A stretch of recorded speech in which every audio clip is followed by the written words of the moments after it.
Hello students and welcome to my channel M cube. आप सबका स्वागत है। आज की वीडियो है chapter pair of linear equations in two variables के ऊपर। इस चैप्टर को मैंने 3 पार्ट्स में डिवाइड किया है। सो फर्स्ट पार्ट में हम इसका इंट्रोडक्शन देखेंगे, फिर सेकेंड पार्ट में हम ग्राफिकल मेथड्स और थर्ड पार्ट में हम अलजेब्राइक मेथड्स को देखेंगे। पर अब आप सोचोगे कि इस पार्ट को स्किप कर देते हैं क्योंकि इंट्रोडक्शन में तो क्या ही है, तो उसके लिए मैं आपको दिखाना चाहती हूँ ये क्वेश्चन सीबीएसई 2025 में आया हुआ है और ये क्वेश्चन आप सिर्फ और सिर्फ इस इंट्रोडक्शन की वीडियो से सॉल्व कर सकते हैं। तो बेटा कोई भी वीडियो को स्किप मत करना, हर वीडियो को हर चैप्टर की अच्छे से स्टार्टिंग से लेके एंड तक देखना। और एंड बहुत इंपॉर्टेंट है क्योंकि एंड में मैं हमेशा कुछ ऐसे क्वेश्चन सॉल्व कराऊंगी जो या तो प्रीवियस ईयर में आए हुए हैं या जिनके आने की प्रोबेबिलिटी बहुत ज्यादा है। कुछ हम एनसीईआरटी एग्जाम्पलर के क्वेश्चंस करेंगे या फिर सीबीएसई 2025 2024 प्रीवियस ईयर क्वेश्चंस करेंगे। तो प्लीज हर एक वीडियो इंपॉर्टेंट है, मैं ऐसा कुछ नहीं डालूंगी जो आपके लिए इंपॉर्टेंट ना हो, आपका बिल्कुल टाइम वेस्ट नहीं करना चाहती मैं। ठीक है, चलिए तो इस क्वेश्चन को हम इस क्लास के एंड में सॉल्व करेंगे। इस चैप्टर को शुरू करने से पहले हमें कुछ वर्ड्स ऐसे हैं जिनका मीनिंग पता होना चाहिए। सबसे पहला वर्ड है बेटा वेरिएबल्स, जो कि बना है वर्ड वेरी से। अब वेरी करने का मतलब होता है कि जिसकी कोई फिक्स्ड वैल्यू ना हो, और वेरिएबल्स भी ऐसे ही चीज होती है जिसकी फिक्स्ड वैल्यू नहीं होती। वेरिएबल्स डिनोट करने के लिए हम इंग्लिश अल्फाबेट्स का यूज करते हैं, जैसे कि एक्स, वाई, जी। इसका मतलब है कि एक्स की वैल्यू फिक्स नहीं है, ये कोई भी रियल नंबर हो सकता है, या गिवन कॉन्टेक्स्ट में कोई भी नेचुरल नंबर हो सकता है, कोई भी इरेशनल नंबर हो सकता है, रैशनल नंबर हो सकता है, कोई भी रियल नंबर हो सकता है। दूसरी चीज हम यूज करेंगे कॉन्स्टेंट्स। कॉन्स्टेंट्स क्या होते हैं? कॉन्स्टेंट्स वो नंबर होते हैं जिनकी एक फिक्स्ड वैल्यू होती है, जो वेरी नहीं करते। आप कोई भी काउंटिंग नंबर्स उठा लीजिए, कोई भी रियल नंबर उठा लीजिए, सबकी एक फिक्स्ड वैल्यू है। 4, √2, 1, 0, -1/2, ये सारे के सारे बेटा कॉन्स्टेंट्स हैं क्योंकि इनकी फिक्स्ड वैल्यू है। और एंड में आता है कोएफिशिएंट। कोएफिशिएंट क्या होता है? कोएफिशिएंट हमेशा वो नंबर होता है जो कि एक वेरिएबल के साथ मल्टीप्लाई हुआ होता है। जैसे कि अगर मैं लिखूं 4x, तो यहाँ पे जो 4 जो है वो कोएफिशिएंट है किसका? x का। सो 4 is coefficient of x here. तो ये है बेटा वेरिएबल्स, कांस्टेंट्स एंड कोएफिशिएंट्स, और इन तीनों को मिला के हम बनाते हैं हमारे अलजेब्राइक एक्सप्रेशंस, जैसे कि 4x - 2y, 3x² + 4xy, 7x³ -x² + mn। ये सारे के सारे क्या है? अलजेब्राइक एक्सप्रेशंस हैं आपके, जो आपने वेरिएबल्स, कांस्टेंट्स और कोएफिशिएंट्स का यूज करके बनाए हैं by using the operations addition and subtraction. ठीक है, चलो ये था बेटा बेसिक जो आपको पता होना चाहिए कि वेरिएबल क्या होता है, कांस्टेंट क्या होता है, कोएफिशिएंट क्या होता है। अब चलते हैं हमारे टॉपिक पे, pair of linear equations in two variables. इसमें कुछ वर्ड्स ऐसे हैं जो हम एक एक करके समझने की कोशिश करेंगे। वेरिएबल्स हम ऑलरेडी समझ चुके हैं, एक्स वाई जी टाइप के जो वेरिएबल्स होंगे, और इसमें स्पेसिफिकली बोला है 2 वेरिएबल्स होने चाहिए। तो यानी कि इस इक्वेशन में, इक्वेशन क्या होती है बेटा? जो एक इक्वल्स टू सिंबल के साथ हम एक्सप्रेशन लिखते हैं उसे हम इक्वेशन कहते हैं, कि जिसके लेफ्ट हैंड साइड में कुछ होता है और राइट हैंड साइड में कुछ होता है, और वो एक इक्वल्स टू सिंबल से बैलेंस्ड होती है। ठीक है, अब लीनियर का मतलब क्या है? लीनियर का मतलब है कि डिग्री 1 होनी चाहिए वेरिएबल की। आप कोई भी वेरिएबल लो, 4x + y = 3, इसमें आपके x की डिग्री और y दोनों वेरिएबल्स की डिग्री 1 1 है। अगर मैं बोलूं कि क्या 4x² + 7y = 7 मेरा लीनियर इक्वेशन है? नहीं है, क्योंकि यहाँ पे जो x की वैल्यू है, x की सॉरी पावर है, वो 2 है। तो x की पावर 2 नहीं होनी चाहिए। लीनियर में हमेशा x की पावर या y की पावर या जो भी आपका वेरिएबल है उसकी पावर हमेशा 1 होनी चाहिए। ठीक है, तो लीनियर समझ में आ गया, इक्वेशन समझ में आ गया, क्योंकि इसमें 2 वेरिएबल्स हैं 4x + y में, या 3y + 2z = -1, तो इसमें भी 2 वेरिएबल्स हैं y और z, ये भी एक लीनियर इक्वेशन है 2 वेरिएबल्स में। अब जो इंपॉर्टेंट चीज है हमारे लिए, pair of linear equations in two variable. तो इसमें क्या होगा बेटा कि आपको एक पेयर दिया होगा, दो लीनियर इक्वेशन दी होंगी टू वेरिएबल्स में, जैसे कि 2x plus y equals 7 and 3x minus y equals 8। ऐसा एक पेयर दिया होगा आपको और आपको इसे सॉल्व करना है। अब इसको सॉल्व करने का मतलब क्या है? इसको सॉल्व करने का मतलब है कि आपको x और y की वो वैल्यूज निकालनी है जो फर्स्ट इक्वेशन को भी सेटिस्फाई करती हो और आपके सेकंड इक्वेशन को भी सेटिस्फाई करती हो। अब सेटिस्फाई करने का मतलब क्या है? सेटिस्फाई करने का मतलब वही है बेटा कि जो LHS को लेफ्ट हैंड साइड को राइट हैंड साइड के इक्वल बना दे और ये दोनों इक्वेशंस में करे, पहली इक्वेशन में भी और सेकंड इक्वेशन में भी वो सेम वैल्यू, उसे हम कहेंगे इस लीनियर इक्वेशन के पेयर का सॉल्यूशन। ठीक है, चलो अब जनरल फॉर्म कैसी होती है इस पेयर की? जनरल फॉर्म होती है पेयर ऑफ लीनियर इक्वेशन की। अब ये जनरल फॉर्म याद रखना हमारे लिए बहुत इंपॉर्टेंट है। क्यों इंपॉर्टेंट है ये जनरल फॉर्म? क्योंकि आगे जाके हम एक रिलेशन पढ़ेंगे पेयर ऑफ लीनियर इक्वेशंस में, उसमें ये जनरल फॉर्म बहुत यूज होगी, तो इसीलिए इसको याद रखना भी जरूरी है।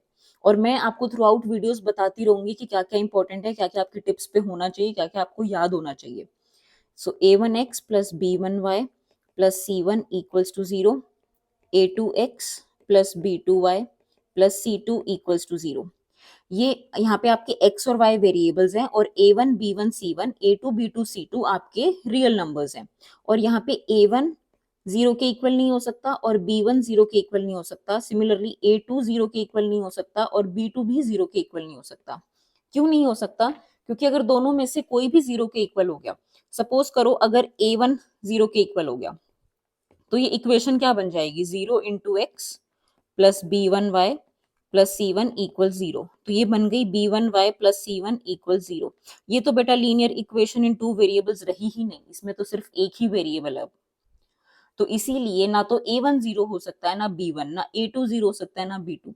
ये आपकी जनरल फॉर्म है, आप प्लीज अपने नोट्स में इसको नोट कर लीजिए। चलिए, तो ये जनरल फॉर्म समझ में आ गया बेटा, a1x plus b1y plus c1 is equals to 0, a2x plus b2y plus c2 is equals to 0। ये जनरल फॉर्म है हमारे pair of linear equations in two variables की। चलिए, अब इन पेयर ऑफ लीनियर इक्वेशंस क्या होती हैं तो समझ लिया। अब इनको सॉल्व करने के क्या तरीके होते हैं? इनको सॉल्व करने के दो तरीके होते हैं बेटा, एक होता है ग्राफिकल मेथड और एक होता है एल्जेब्राइक मेथड। अब एल्जेब्राइक मेथड में हम दो मेथड्स पढ़ेंगे, substitution method and elimination method. ठीक है, ये हम आपको आगे वाली वीडियोस में करवाया जाएगा। आज हम थोड़ा सा ग्राफिकल मेथड का सीख लेंगे, बट एक्सक्लूसिवली ग्राफिकल मेथड्स पे नहीं है ये वीडियो। ठीक है, चलिए, तो ग्राफिकल मेथड्स हैं, एल्जेब्राइक मेथड्स है कि ग्राफ को यूज करके हम कैसे करेंगे, या बिना ग्राफ्स के यूज के सिर्फ इक्वेशंस को कुछ ऐड सब्ट्रैक्ट करके हम कैसे सॉल्व करेंगे, तो ये हम सीखेंगे इसमें।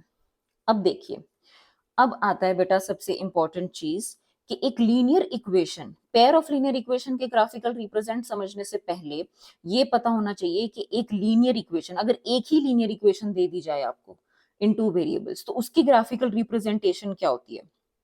तो चलिए देखते हैं, ये आपने 9th क्लास में किया हुआ है ये टॉपिक, बट फिर भी मैं अपनी क्लास में कोशिश करती हूँ कि आपको 9th का 10th का सारा करवाऊं एक साथ, ताकि अगर आपने पिछला नहीं भी पढ़ा है 9th क्लास में तो भी आपको दिक्कत नहीं आएगी कुछ भी 10th क्लास का समझने में।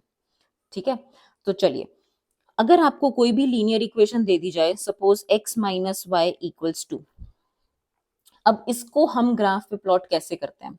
हम इसको ग्राफ पे ऐसे प्लॉट करते हैं बेटा कि हम इसके कुछ ऐसे पॉइंट्स निकालने की कोशिश करते हैं जो इक्वेशन को सेटिस्फाई करते हैं।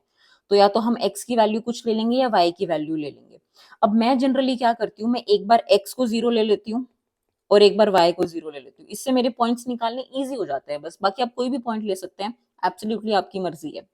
ठीक है, तो चलिए, अगर मैंने x को इक्वल्स टू 0 ले लिया इस इक्वेशन में, तो x को 0 पुट कर देंगे, 0 माइनस वाई इक्वल्स टू 2 आ गया, तो यहाँ से y की वैल्यू -2 आ गई। अब हम क्या करेंगे, एक टेबल ड्रॉ कर लेंगे यहाँ पे, जहां पे हम x और y की जो वैल्यूज निकालते जा रहे हैं उनको लिखते जाएंगे। तो अगर मैंने x को 0 लिया तो मेरे y की वैल्यू -2 आई, और अगर मैंने y को 0 लिया तो मेरे x की वैल्यू क्या आएगी, x minus 0 is equal to 2, तो ये मुझे दे देगा x की वैल्यू 2। तो अगर y 0 है तो x 2 है। मेरे लिए 2 पॉइंट सफिशिएंट है इस इक्वेशन को प्लॉट करना। अगर आप 3 या 4 पॉइंट्स भी निकालना चाहते हैं तो बिल्कुल कर सकते हैं। ठीक है, अब चलिए, अब हम इनको प्लॉट करते हैं। तो देखिए सबसे पहले x0 और y-2 होना चाहिए। x0 और y-2 हमें पता है बेटा y एक्सिस पे लाई करेगा और वो ये वाला पॉइंट बनेगा, क्योंकि y एक्सिस पे हमारे x की वैल्यू 0 होती है।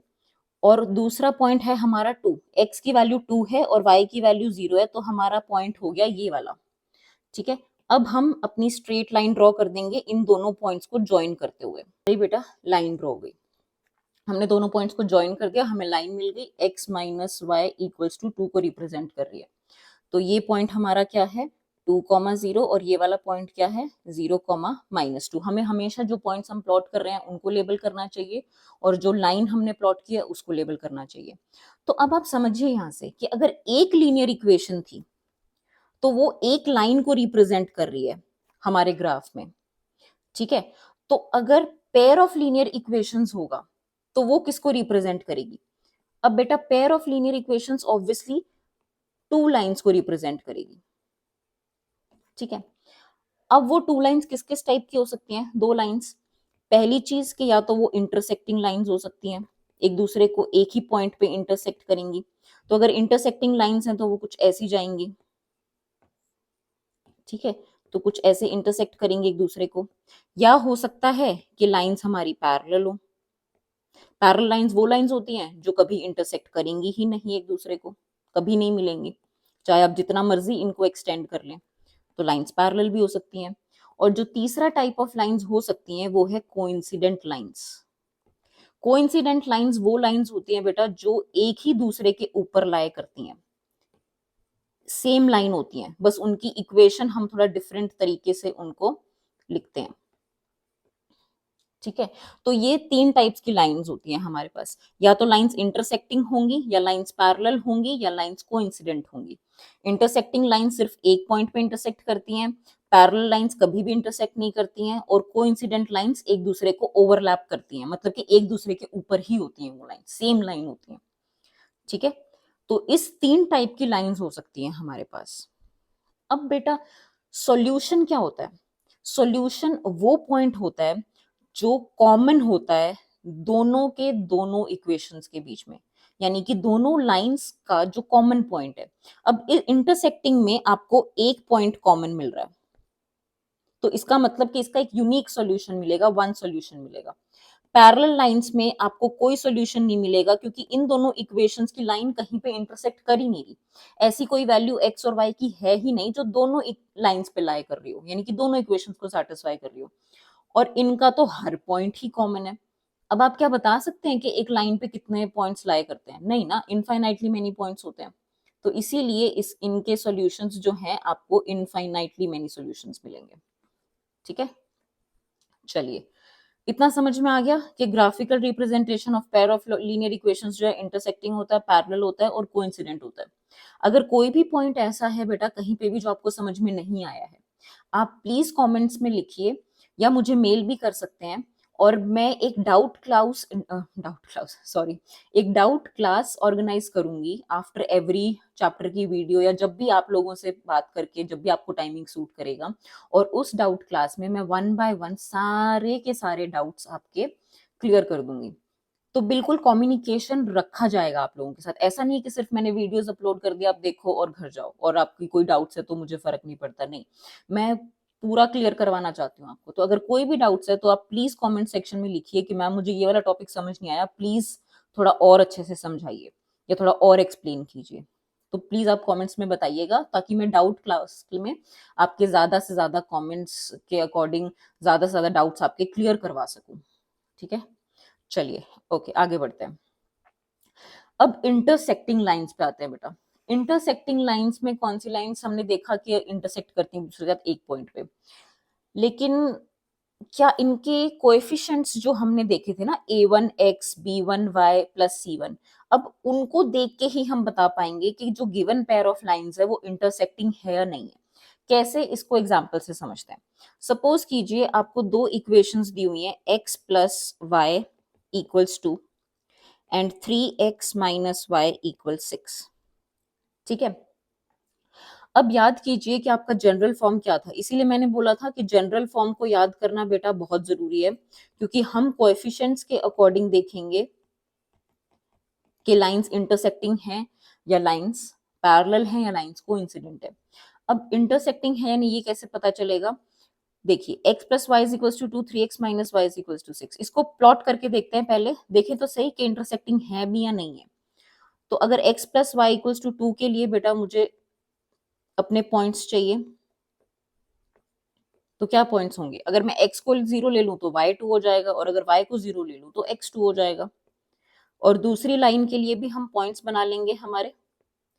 तो अगर मैं इसमें अगर मैं x को इक्वल्स टू 0 ले लूं तो ये क्या बन जाएगा? 0 minus y is equals to 6। तो y की वैल्यू आ गई -6। तो y is -6 when x is 0।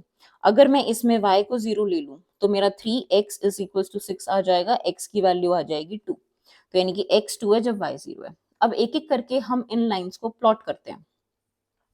So in equations को प्लॉट करेंगे। तो सबसे पहले मैं x plus y is equals to 2 plot कर रही हूँ। तो मेरे पॉइंट्स जो है वो 0,2 एंड 2,0 है। ठीक है, अब हम इनको पॉइंट्स को ज्वाइन कर देंगे to make a line, straight line.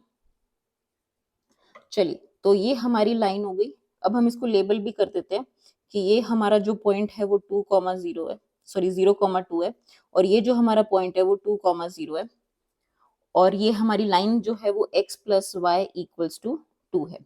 अब हम सेकेंड लाइन को प्लॉट करते हैं which is 3x minus y equals to 6। उसका जो फर्स्ट पॉइंट है वो 0,-6 है, यानी कि ये वाला पॉइंट, और सेकंड जो पॉइंट है वो 2,0 है, यानी कि ये वाला पॉइंट। अब वो तो हमें टेबल से भी दिख ही गया है कि इन दोनों का एक कॉमन पॉइंट है, बट चलिए इसको भी प्लॉट कर देते हैं हम। तो ये भी हमारी लाइन प्लॉट हो गई है। अब ये पॉइंट 2,0 ही था, ये वाला पॉइंट 0,-6 है, और जो हमारी लाइन है उसकी इक्वेशन है 3x minus y equals to 6। ठीक है, तो चलिए अब हमें पता चल गया कि ये लाइंस इंटरसेक्टिंग हैं, इनका एक कॉमन पॉइंट है 2,0, जो कि इन दोनों लाइंस का सॉल्यूशन भी बनेगा, लेकिन वो हम ग्राफिकल मेथड में भी सीखेंगे। ठीक है, फिलहाल हमारे लिए इसका ग्राफ इंपॉर्टेंट नहीं है, ये इंपॉर्टेंट है बस कि लाइंस इंटरसेक्टिंग है या नहीं है। अब हमें ग्राफ से ये मैंने प्रूव करके दिखा दिया आपको कि लाइंस इंटरसेक्टिंग है। लेकिन अगर आपको ग्राफ ना ड्रॉ करना हो, आपको जस्ट बोला जाए कि बस इतना बता दो कि ये लाइंस इंटरसेक्टिंग है या नहीं है, सॉल्यूशन हमें नहीं चाहिए।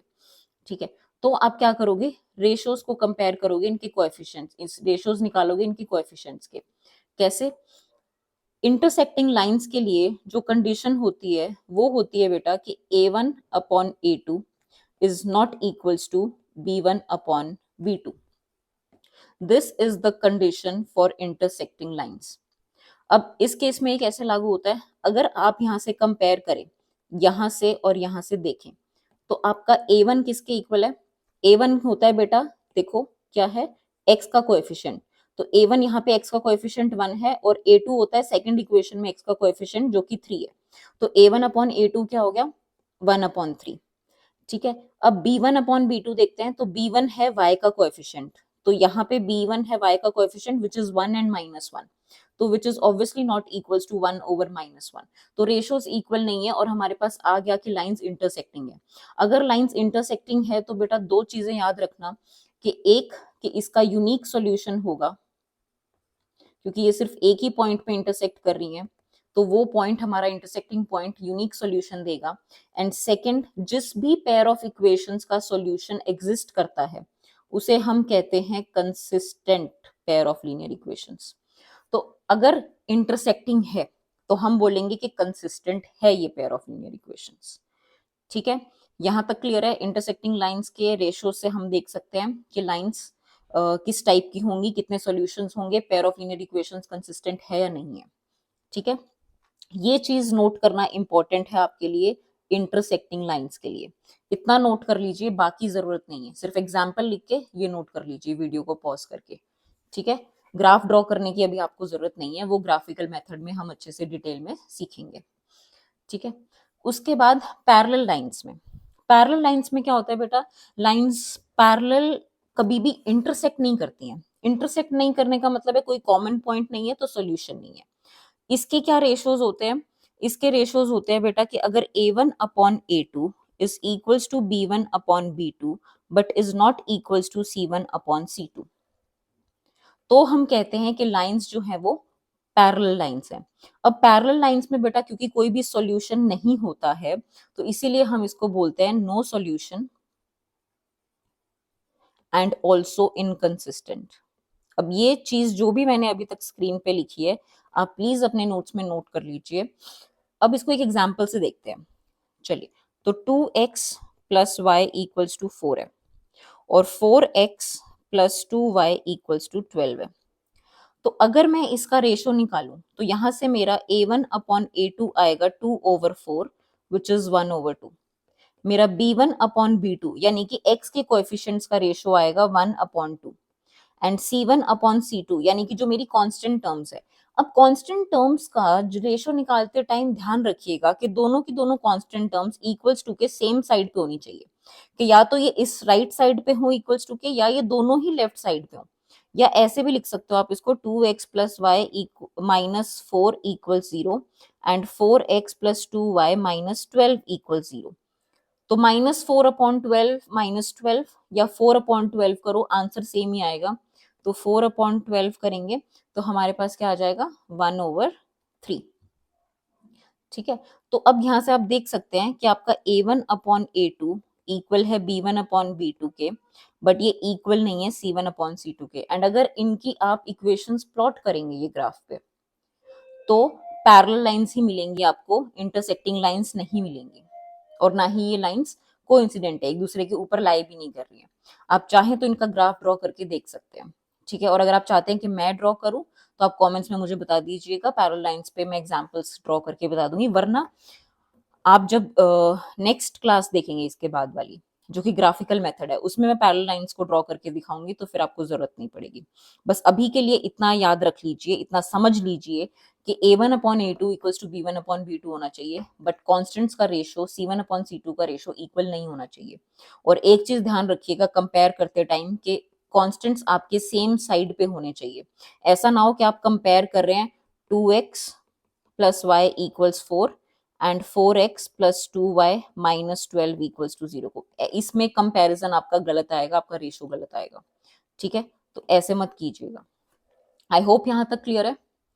आगे चलते हैं कोइंसिडेंट लाइंस। कोइंसिडेंट लाइंस में रेशोज आपके क्या बनेंगे कि आपके सब रेशोज इक्वल होंगे। तो a1/a2 equals to b1/b2 is equals to c1/c2। तीनों के तीनों रेशोज बेटा इक्वल होंगे। तो कोइंसिडेंट लाइन का मतलब है कि इनफाइनाइटली मेनी सॉल्यूशंस, क्योंकि हर लाइन इन लाइंस पे जो भी पॉइंट लाई कर रहा है वो हर एक इन इक्वेशंस का सॉल्यूशन है, क्योंकि वो दोनों का कॉमन पॉइंट है। तो अगर दोनों के कॉमन पॉइंट्स इनफाइनाइटली मेनी है तो इनफाइनाइटली मेनी सॉल्यूशंस होंगे। और इसको भी हम कहेंगे कंसिस्टेंट, क्योंकि कंसिस्टेंट होने का मतलब है बेटा कि बस सॉल्यूशन होना चाहिए। अगर सॉल्यूशन नहीं है तो इनकंसिस्टेंट है, कोइंसिडेंट है तो इनफाइनाइटली मेनी सॉल्यूशन है तो कंसिस्टेंट है।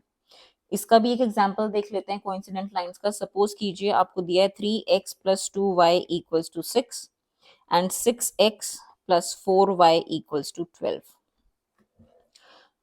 अब ये एग्जाम्पल मैंने कहीं पहले सोचा भी नहीं है, ऑन द इंस्टेंट बना दिया। कैसे? क्योंकि आप अगर ध्यान से देखें तो ये जो सेकंड वाली इक्वेशन है फर्स्ट वाली इक्वेशन का मल्टीपल ही है। अगर मैं फर्स्ट वाली इक्वेशन को 2 से मल्टीप्लाई कर दूं तो मुझे ये सेकंड इक्वेशन मिल जाएगी। और यही होता है कोइंसिडेंट लाइन में, एक लाइन दूसरे की मल्टीपल होती है। तो जब भी आपको ऐसी इक्वेशन दिख जाए आप समझ जाओ कि आपकी जो लाइंस हैं वो कोइंसिडेंट है। यहाँ पे आपका a1/a2 यानी कि x के कोएफिशिएंट्स का जो रेशियो है वो 3/6 यानी कि 1/2 आएगा। b1/b2 भी बेटा सेम आएगा 2/4 विच इज 1/2, क्योंकि मैंने सेम नंबर 2 से मल्टीप्लाई किया है।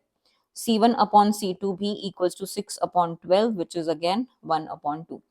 तो सेम, तीनों के तीनों सेम आए हैं। और ड्रॉ करके देखेंगे कोइंसिडेंट लाइंस आएंगी, एक के ऊपर एक लाई कर रही होगी।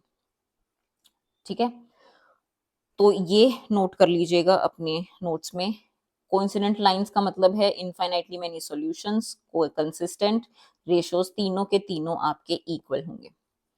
ठीक है, चलिए अब जो हमने अभी तक पढ़ा है उसको समराइज कर लेते हैं।